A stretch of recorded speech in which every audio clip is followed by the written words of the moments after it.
Assalamualaikum warahmatullahi wabarakatuh.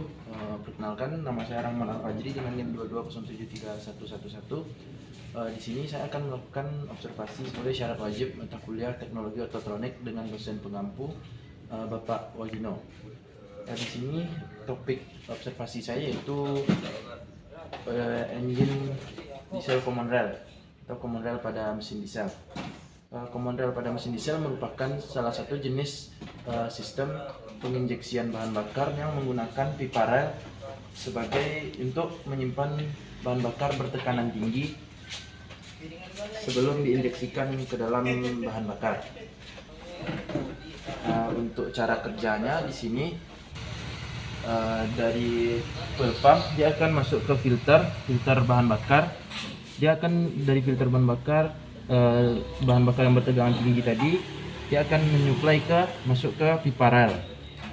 Nah, di pipa rel ini tegangannya bisa mencapai 1800 bar sebelum diinjeksikan ke ruang bakar atau ke injektor. Ada solenoid injektor, di sini akan diberi tegangan oleh ECU dan terjadilah kemagnetan pada solenoid injektor.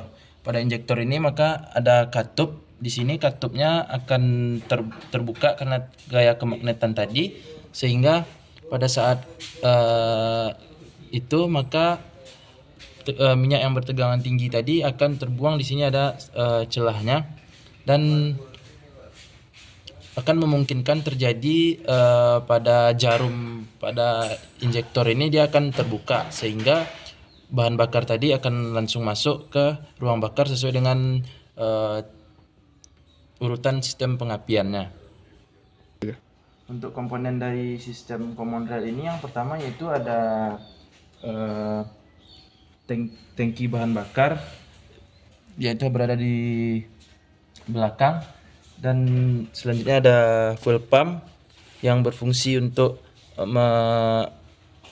mengangkat bahan bakar atau memompa bahan bakar, dan selanjutnya ada filter bahan bakar. Ada filter bahan bakar untuk memfilter atau menyaring bahan bakar agar tetap bersih saat masuk ke ruang bakar. Selanjutnya di sini ada common railnya. Di sini adalah komponen utamanya. Di sini tersimpan bahan bakar yang bertekanan hingga 1800 bar. Dan ada pipa rel. Di sini pipa rel ini akan menyuplai bahan bakar dari common rail itu sendiri ke injektor, dan injektor akan menyuplai bahan bakarnya ke dalam ruang bakar. Dan selanjutnya ada ECU atau ECU di Electronic Control Unit. Dia akan menerima sinyal-sinyal yang diberikan oleh sensor-sensor seperti sensor CMP, IAT, dan sensor CKP. Nah, dia akan memberikan sinyal dan mengolahnya, kemudian mengeluarkannya menjadi sinyal output untuk kemudian dikerjakan oleh aktuator seperti injektor tadi. Mungkin untuk common rail itu saja. Jika ada saya kesalahan kata, saya mohon maaf. Assalamualaikum warahmatullahi wabarakatuh. Baiklah, assalamualaikum warahmatullahi wabarakatuh. Di sini saya akan melanjutkan topik observasinya, yaitu mengenai engine tipe IVTEC, Intelligent Variable Valve Timing Electronic Control. Nah, IVTEC ini merupakan engine yang dikembangkan oleh Honda, sedangkan pada Toyota yaitu VVTi, Variable Valve Timing. Engine IVTEC ini cara kerjanya hampir sama dengan VVTi. Dia akan mengatur kapan pembukaan dan penutupan katut. Fungsi dari IVTEC ini yaitu dia akan yang pertama yaitu dia lebih ramah lingkungan, gas emisinya lebih ramah lingkungan. Yang kedua, dia lebih hemat bahan bakar. Yang ketiga, akselerasinya lebih cepat dan lebih responsif. Cara kerjanya yaitu pada saat kita melaju dalam kecepatan tinggi dan membawa beban yang ringan, maka pembukaan katupnya akan lebih cepat. Nah, dan penutupannya lebih lama, karena agar pembukaan katup lebih cepat itu bisa mengoptimalkan bahan bakar yang akan disemprotkan. Nah, pada saat kita melaju dalam kecepatan tinggi dan beban berat, maka pembukaan katupnya lebih lama dan penutupannya lebih cepat. Ini bertujuan agar engine dapat mendapatkan torsi atau tenaga yang kita butuhkan. Nah, selain itu, kita akan di sini akan membahas sensor-sensornya teman-teman. Nah, sensor-sensor yang membantu kinerja dari sistem iVTEC ini agar dia bekerja dengan optimal dan bisa mendapatkan dan bisa bekerja dengan optimal. Nah, mari teman-teman kita bahas berikut beberapa sensor-sensor yang terdapat pada engine iVTEC ini. Baiklah, berikut adalah beberapa sensor yang membantu dari kerjanya mesin Honda atau iVTEC keluaran dari Honda. Yang pertama itu ada sensor MAP atau manifold absolute pressure. Di sini dia akan mendeteksi kevakuman yang terjadi pada ruang intake. Selanjutnya ada sensor IAT atau intake air temperature. Nah, di sini dia akan mendeteksi berapa suhu udara yang masuk ke ruang intake. Jadi ada sensor WTS, water temperature sensor. Di sini dia akan mendeteksi berapa suhu air pendingin mesin dan dia akan mengirimkan sinyal kepada ECU. Selanjutnya ada sensor oksigen atau oksigen sensor. Dia akan mendeteksi berapa kadar oksigen pengeluaran atau sisa dari pembakaran yang akan dikeluarkan melalui exhaust manifold. Untuk sensor selanjutnya di sini itu ada sensor TPS. Nah, ini TPS teman-teman. Atau throttle position sensor. Di sini dia akan mendeteksi berapa pembukaan sudut katup throttle sesuai dengan injakan pedal gas. Nah, di sini dia akan mendeteksi bukaan dari katup throttle. Untuk selanjutnya itu ada sensor knock sensor di bawah sini. Kelihatan ya teman-teman.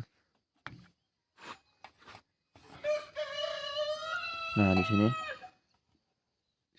Nah, di tengah-tengah mesin. Nah, ini merupakan knock sensor.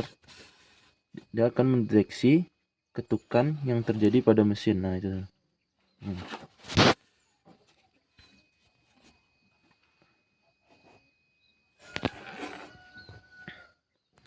Dia akan mendeteksi apakah terjadi ketukan atau getaran pada mesin. Nah, untuk sensor selanjutnya yaitu ada CKP, crankshaft position sensor. Fungsi dari CKP ini yaitu untuk mendeteksi posisi dari poros engkol. Selanjutnya itu ada sensor CMP. Untuk sensor CMP dia berada di bawah mesin, jadi sulit untuk terjangkau kamera. Sensor CMP yaitu camshaft position sensor. Dia akan mendeteksi putaran camshaft atau untuk mendeteksi posisi dari piston. Apakah dia sedang melakukan langkah hisap, langkah buang, atau langkah usaha. Selanjutnya itu ada sensor oli atau oil temperature sensor. Nah, posisinya ada di tengah-tengah. Nah, ini teman-teman di dekat dengan sensor ini sensor oli. Dia berada di dekat dengan sensor sensor knock sensor tadi. Nah, dia berada di situ teman-teman.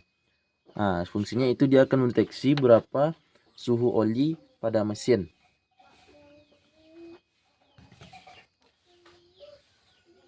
Selanjutnya itu ada beberapa aktuator yang juga akan membantu kerja dari sistem iVTEC ini.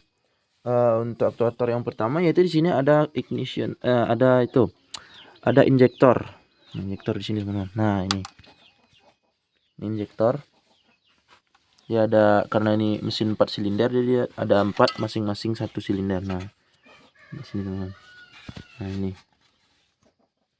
solenoidnya dan itu ada injektornya. Nah, injektor di sini berfungsi untuk menyemprotkan bahan bakar ke dalam ruang bakar. Dan di sini ada ignition coil. Ini coil ada 4 ya teman-teman ya. Coil ini berfungsi untuk menaikkan tegangan 12 volt menjadi tegangan hingga 20.000 volt. Mungkin setelah itu di sini ada yaitu otak atau untuk pengontrol dari semua sensor-sensor tadi. Dia akan menerima seluruh sinyal yang diberikan oleh sensor tadi untuk kemudian diolah. Nah, ini dia teman-teman. Ini merupakan ECU, Electronic Control Unit di sini. Nah, Electronic Control Unit ini dia akan menerima semua sinyal. Nah, banyak ini merupakan sinyalan dari kabel-kabel sinyal yang akan diberikan oleh sensor-sensor tadi. Nah, semua sensor tadi akan mengirimkan tegangan input ke dalam ECU ini sesuai dengan tugas mereka masing-masing. Nah, ECU akan mengolah semua data tadi. Kemudian ECU akan mengolahnya. Setelah diolah, dia akan mengeluarkan tegangan output dan memerintahkan aktuator apa yang akan bekerja. Jika untuk penginjeksian bahan bakar, maka dia akan mengolah data dan mengeluarkan output ke solenoid injektor. Dan injektor mana yang akan mengeluarkan bahan bakar dan berapa bahan bakar yang akan diinjeksikan. Nah, seperti itulah contoh kerja dari ECU. Pokoknya dia merupakan otak dari kerja mesin ini. Dia akan mengontrol semuanya. Baiklah teman-teman, mungkin itu saja pengenalan sensor-sensor yang membantu kerja dari iVTech ini agar dia bekerja lebih optimal. Mungkin cukup sekian. Assalamualaikum warahmatullahi wabarakatuh. Assalamualaikum warahmatullahi wabarakatuh. Baiklah teman-teman, di sini kita akan melanjutkan materi observasi kita yang ketiga, yaitu kita akan membahas power steering. Pada mobil Brio ini dia menggunakan sistem power steering yaitu tipe electronic power steering. Nah, EPS merupakan salah satu teknologi terbaru yang dikembangkan oleh beberapa mobil keluaran terbaru yang fungsinya sangat bermanfaat sekali bagi pengemudi. Nah, terutama fungsi utamanya yaitu dia akan meringankan setir pada saat kita mengendalikan kendaraan, terutama pada saat berbelok. Pengemudi tidak perlu mengeluarkan banyak tenaga agar mobil bisa dikendalikan. Nah, akhirnya di sini akan terasa lebih ringan karena dibantu oleh beberapa komponen seperti booster rem, ada motor EPS-nya, ada beberapa sensor yang akan membantunya. Nanti kita akan membahas itu teman-teman. Nah, EPS ini merupakan power steering tipe EPS ini dia sangat sensitif sekali terhadap air. Jadi motornya terdapat di dalam karena dia sangat sensitif dan gampang rusak apabila terkena air, dan biaya penggantiannya pun akan mahal. Nah, baiklah, mungkin itu saja penjelasan sedikit mengenai power steering. Selanjutnya kita akan masuk ke komponen-komponen dan cara kerja dari power steering ini.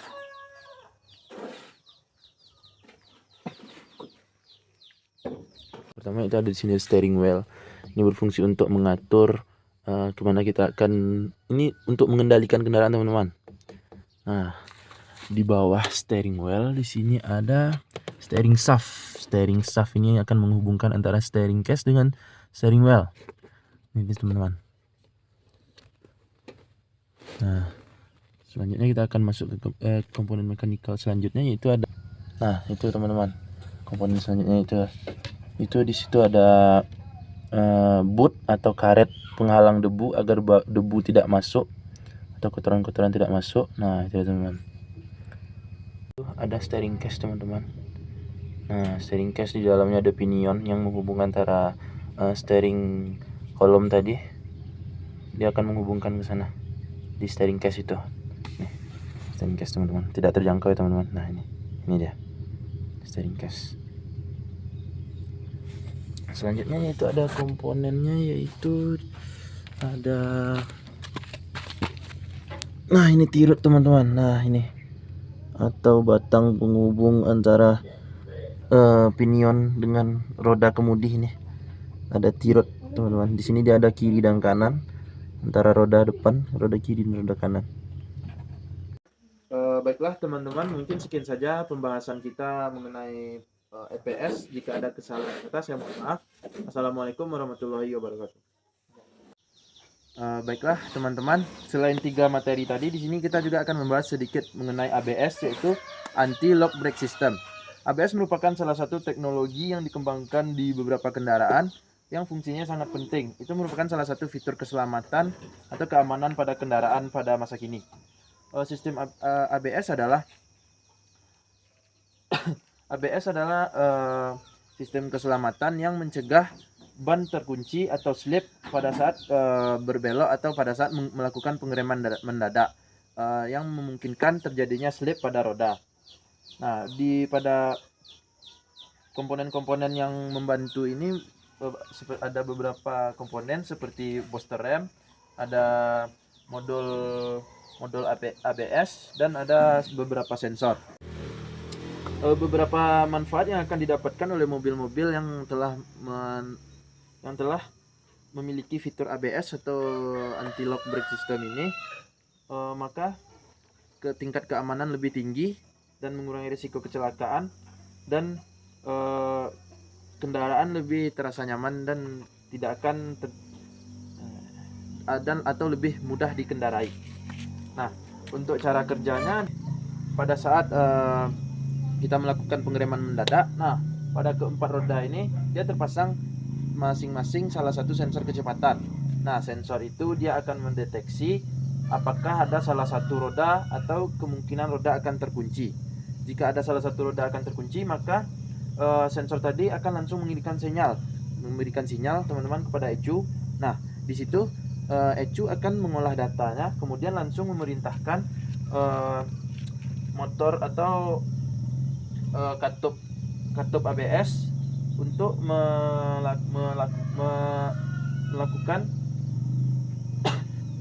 memerintahkan katup ABS untuk mengurangi tekanan hidrolik pada kaliper rem. Nah, agar roda tetap berputar atau berjalan dan tidak terkunci, sehingga pengemudi tetap bisa mengendalikan kendaraannya. Berikut adalah beberapa komponen dari sistem ABS. Baliknya, dia memiliki 4 saluran. Ini keempat ini dia mengarah ke setiap roda atau ke kaliper. Nah, pada saat sensor kecepatan mendeteksi apakah ada roda yang akan terkunci, di sini sensor kecepatan akan langsung mengirimkan data ke modul ini. Nah, modul ini akan langsung mengolah datanya, kemudian memerintahkan pompa ABS ini untuk mengurangi tekanan pada rem agar tidak tekanan pada rem yang memungkinkan akan terjadinya slip. Nah, di sini dia akan mengalir ke setiap roda. Ini ke roda depan bagian kiri dan ini ke roda depan bagian kanan. Di sini ada 4 dan dia memiliki 2 pengeluaran. Apabila tidak memungkinkan lagi untuk terkunci, maka sistem ABS ini maka pompa akan menarik kembali cairan hidroliknya dan memasukkan kembali ke hidrolik tank. Baiklah, mungkin itu saja sedikit pembahasan kita mengenai ABS. Jika ada kesalahan dalam pengucapan, saya mohon maaf. Assalamualaikum warahmatullahi wabarakatuh.